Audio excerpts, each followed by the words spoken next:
Hi everybody and welcome to TK Power Sports and RVs here at the Hershey RV Show. We're over in the expensive aisle. We're taking a look at the mobile suites, and this is the 41 RKDB, and we're going to take a walk through this and have a look at really what are the differences when you get a top of the line RV. Aren't they all the same?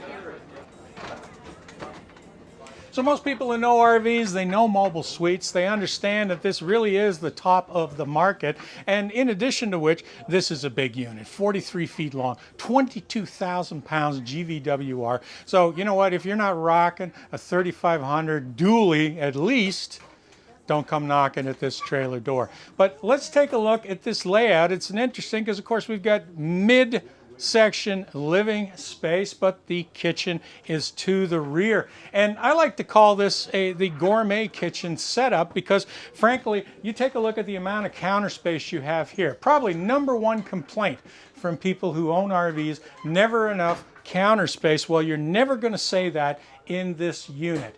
In addition to which, take a look at all these white finishings. This again is the new style, and these are all slap shut hardwood. We're talking about full gas range, 4 burners, okay, a proper oven right there, and a residential sized refrigerator, double doors. I mean, this unit is really all about you go away, you might as well have just stayed home. Frankly, wherever you live is probably not as nice as what this is right here. So this unit here actually has 2 bathrooms. So you've got the half bath right at this level, which also behind that door is the setup for your washer and dryer. So, I mean, hey, who wants to climb stairs if you just got to get up for a minute, right? So now we're going to head up to the bedroom and 2 steps up, and we've got king bed in the full slide, other slide on the other side, all the built-in cabinetry. This is also one of those things that you're paying for when you look at the built-ins here. And when Steve swings around, you're going to take a look at just an amazing front bathroom. Kind of bathroom you probably, once you're in it, you won't want to leave it. Including not only the size of the shower, but double sinks. Okay, again, the built-ins. I mean, this is a vanity, very much like you would get at home. We like to use the word residential all the time.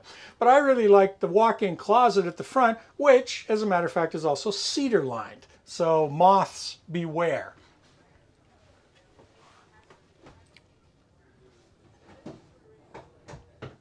Another point that you'll notice in a unit like this is the dimmable lights, the light fixtures, all the other accents that you can see as you're going along. In addition to which, I'm told that soon they're going to have a halo system, which is basically voice activated. So you can turn lights on and off throughout the unit really just by yelling at somebody. So that's kind of a good thing. Now, a lot of what you pay for in a unit like this, you can't actually see. So we're going to go outside. I'm going to list off everything that you need to know, and then you'll see where your money's spent. Here's one of the things I want to point out right off the bat that most people just gloss over, which is this design is actually in the paint. These are not decals. This is the only thing here which is stuck on. So 3 years from now, this is not going to be flapping in the breeze as you're going down the road. But as you take a look at every possible joint and fixture, everything is closed off, sealed, screwed on tight, and none of these things are cheesy or cheap. But then again, that's true of the entire unit. You're looking at a completely steel boxed frame all the way around. Plywood, there's no chipboard here. In addition to which, there's aluminum substructure, and the walls are actually hung and bolted. These things are not panels which then eventually the insulation sags to the bottom inside. And like I said, these are the things that you don't see. For instance, there's a copper water manifold that comes standard, which makes sure that there's equal pressure, water pressure that is, throughout the unit, no matter whether you're using it in the front or in the back.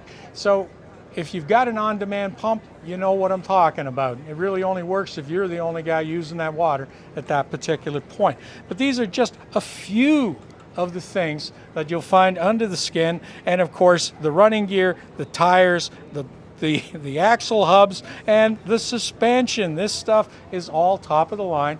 It costs, but it's worth it, because I was just talking to a couple here a minute ago who were looking at one of these new ones. They've got one now. It's 12 years old. The wife can't be convinced to give it up because she says it's just as good as what she's looking at here. So if you want to get an idea of what expensive is in my book, this is the show price too. That is US, folks. That is US. So that's it for this one. Please come back, see what we're doing the next time. Of course, we're going to be doing more of these RVs, and then Steve is probably riding something. So once again, go below, click like, click something, push a button, come back sometime. See you later.